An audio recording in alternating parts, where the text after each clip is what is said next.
Swastiastu. Hai, perkenalkan nama saya Niktur Epayani, nomor absen 33.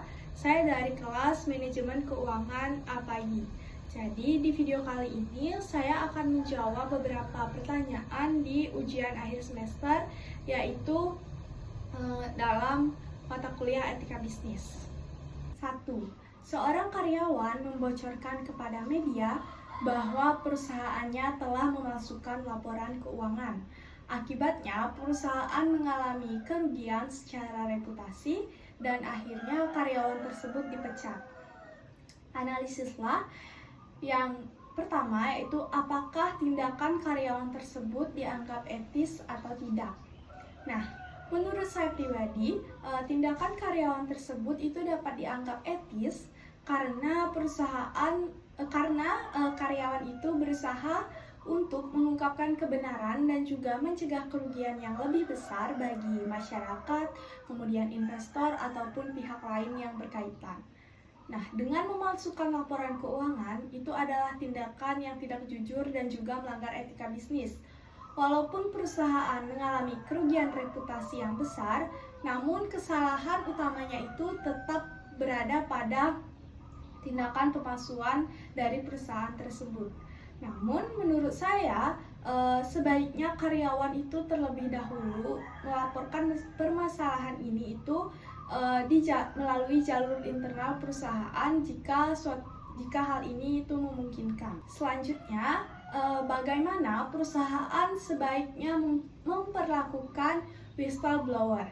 Nah, menurut saya perusahaan itu sebaiknya memperlakukan whistleblower itu dengan baik dan juga memberikan perlindungan. Perusahaan sebaiknya memperlakukan whistleblower dengan baik dan memberikan perlindungan, bukan langsung menghukum atau memecat. Karena whistleblower ini itu dapat membantu perusahaan untuk mengetahui adanya pelanggaran atau kecurangan. Perusahaan itu perlu menyediakan sistem pelaporan yang aman, kemudian menjaga kerahasiaan pelapor dan juga menindaklanjuti laporan secara adil agar tercipta budaya kerja yang lebih aman dan juga jujur serta transparan. Kedua, sebuah pabrik tekstil itu membuang limbah cair langsung ke sungai tanpa pengolahan terlebih dahulu. Alasannya yaitu karena efisiensi biaya. Padahal hal ini itu dapat merusak ekosistem dan juga kesehatan masyarakat. Jadi, analisislah pelanggaran etika yang terjadi di dalam kasus ini. Nah, menurut saya pelanggaran etika yang terjadi dalam kasus ini itu adalah perusahaan itu lebih mementingkan keuntungan dan juga penghematan biaya dibanding dengan keselamatan masyarakat sekitarnya dan juga pelestarian lingkungan. Pembuangan limbah tanpa adanya suatu pengolahan itu dapat mencemari dan juga dapat merusak ekosistem di sekitarnya, serta hal ini itu dapat membahayakan kesehatan warga di sekitarnya. Tindakan ini juga menunjukkan kurangnya tanggung jawab sosial dan tidak sesuai dengan etika bisnis. Selanjutnya, apa tanggung jawab moral perusahaan terhadap masyarakat dan juga lingkungannya? Jadi, menurut saya, perusahaan memiliki tanggung jawab moral untuk menjaga lingkungan dan juga tidak merugikan masyarakat sekitarnya. Perusahaan itu harus memastikan limbah di dalam perusahaan itu diolah dengan benar dan juga baik, serta menjaga kualitas air dan juga lingkungan sekitarnya, kemudian ikut serta melindungi kesehatan masyarakat. Nah, selain untuk mencari keuntungan, perusahaan itu juga harus menjalankan usahanya secara aman, jujur, dan juga berkelanjutan untuk masyarakat dan juga lingkungan sekitarnya. C. Rekomendasikan solusi kebijakan internal yang beretika dan juga berkelanjutan. Jadi, adapun beberapa rekomendasi solusi kebijakan internal yang beretika, berkelanjutan dan juga berkelanjutan.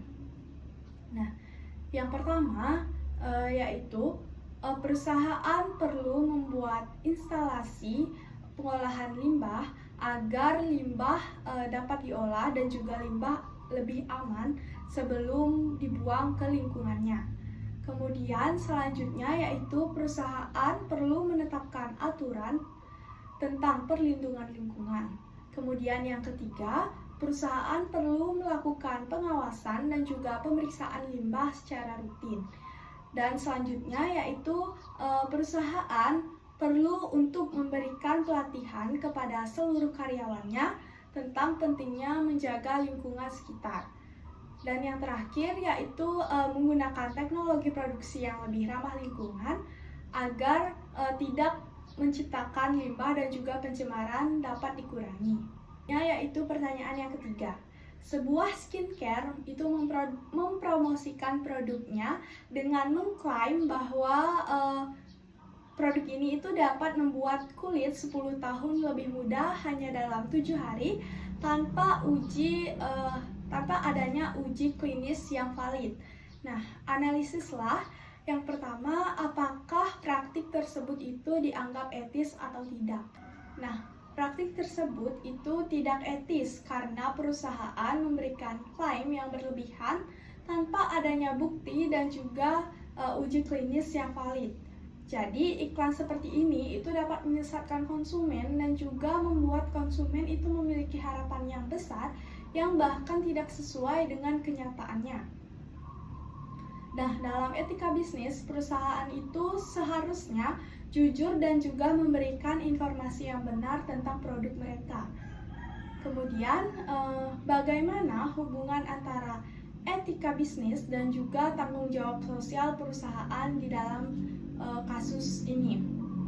Jadi, menurut saya, etika dan tanggung jawab sosial perusahaan itu saling berhubungan karena perusahaan itu tidak hanya mencari keuntungan, tetapi juga harus melindungi konsumen dengan memberikan informasi yang jujur, kemudian aman, dan juga perusahaan menunjukkan tanggung jawab sosialnya kepada masyarakat. Jika perusahaan menyebarkan klaim palsu, berarti perusahaan itu tidak menjalankan etika bisnis dan juga tanggung jawab sosial dengan baik. Selanjutnya, apa dampak jangka panjang terhadap kepercayaan konsumen? Nah, hal ini itu dapat memberikan dampak jangka panjang, yaitu yang pertama, menurunnya kepercayaan konsumen terhadap perusahaan.